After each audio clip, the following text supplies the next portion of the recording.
There are quite a number of tools available in Blender when you're in edit mode.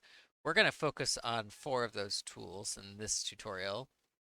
So first thing we want to do is we want to go in and add an object. I'm going to delete the cube and I'm going to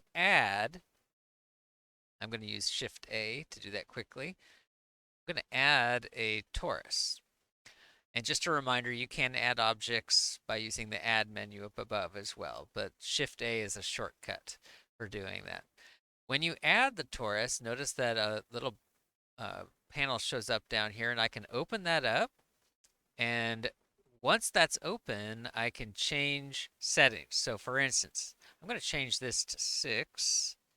And notice that it gets a very different appearance now. I'm going to change this to 4. And I get a very different looking shape by changing those settings. So now that I have my torus set up, and by the way, if you move or scale or rotate this object or select something else or do anything else, this box will go away. So you can only change these settings when you first add the object. Now that I have it, I'm going to go into edit mode. I can either do that by using the drop down or by hitting the tab key. Tab key is probably faster. And the 4 tools that we're going to look at are Extrude, Bevel, Inset, and Loop Cut. So let's start out with Extrude. So I'm going to change to face mode either by clicking up here or hitting the 3 key. So 1 is points, 2 is edges, and 3 is faces. And I'm going to choose all of the faces along this ring out here. And to do that, I'm going to hold the Alt key down and click between 2 of them. But I could also select each of the faces individually while holding Shift. And I'm going to extrude, and I'll just drag. And notice that I get, as I'm dragging that up, it created new faces to fill in the gap between these faces and where they used to be. So that's extrude. And I can extrude individual faces or groups of faces. So I could also grab, let's say, this one face right here. And if I hit E and then type 0.5, it will extrude it by a distance of 0.5. And then I could do the same thing here and the same thing here and the same thing here and the same thing here and the same thing here. So I extruded 5 times. Now there are other ways that you could have done that more quickly, but since we're focusing on extrude, that's what we'll do. So now I have this shape. Another tool that we want to know how to use is the Bevel tool. And the Bevel tool works best if you select all of the edges that you want to have beveled first. So I'm going to select all of the faces. I'm going to click faces. I'm going to hit Shift to select multiple faces. So that face, that face, that face, that face, that face. Once I have all of the edges selected, so even though I'm in face mode, notice that each face has 4 edges around it.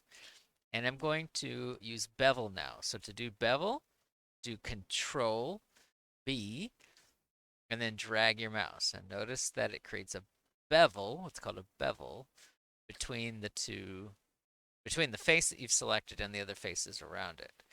If I scroll with my mouse button, it'll actually break it into more pieces. And the more you scroll it, the more rounded it's going to appear. Let's just do 1, and then I'll click. Okay, so now we have this shape. And then the next tool that we're going to talk about is the Inset tool. The Inset tool means that I'm going to create a shape within another shape. So for example, I could select, let me go back to edit mode. I'm going to select this shape right here. And let's try to do it with all of these faces and see what happens. So if I do Inset, that's I, then drag, notice what it does. Since I had multiple faces selected, it insets with regard to all of the faces. Let me undo that. And instead of doing all of them at once, let's do one of them. So if I do one of them in Inset, and let me type 0.5. Oh, that was way too much, wasn't it? So let's do 0.1. So Inset, and then type 0.1. And notice that it created a face inside of this shape, and I can do the same thing. So Inset 0.5. Oh, 0.5 is too much, so 0.1. Inset 0.1. Inset 0.1. Inset 0.1. And this is kind of redundant, so later on we'll learn how to use what's called an array to do things like this more quickly. So Inset 0.1. So now I have all of those inset. And then the last tool that we want to talk about is what's called loop cut.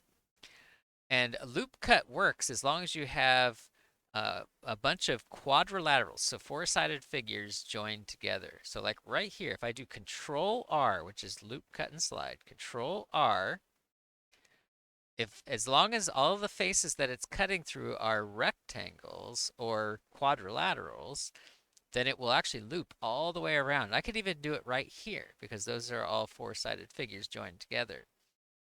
And so what I'm going to do is I'm going to cut all the way around, but I want to cut more than once. So I'm going to scroll with my mouse one time and notice that it cuts it twice. And so I'm going to click and then I can drag it up or down and then I'll click again and that finalizes the loop cut. And so then I could take faces that I just created and I could extrude them. So like for instance, if I select all of these and hit extrude, watch what happens. Notice they all want to go the same direction. But what I could do, instead of trying to immediately move it, is I can right click. It actually did extrude, and then I'll scale, and it'll scale from the center. Okay. And so now I've created some weird, freaky shape. Now I want this to look like something, so maybe I'll make a top out of this. So let's take these right here, and I'm going to extrude them. Then I'll scale them, and maybe I'll extrude it again. And notice I get kind of this top-looking shape here, and I can scale this so I get a point. There's like my little top. And then I can do the same thing on the top. So I could grab these. I'm going to extrude, but not move it anywhere. And just hit enter or right click. And then I'm going to scale it down. And notice how I get, it's filling in those faces because I extruded. And then I can move it up.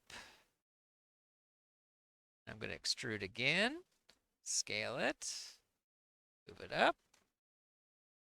And so now I have kind of this weird looking top shape going on here.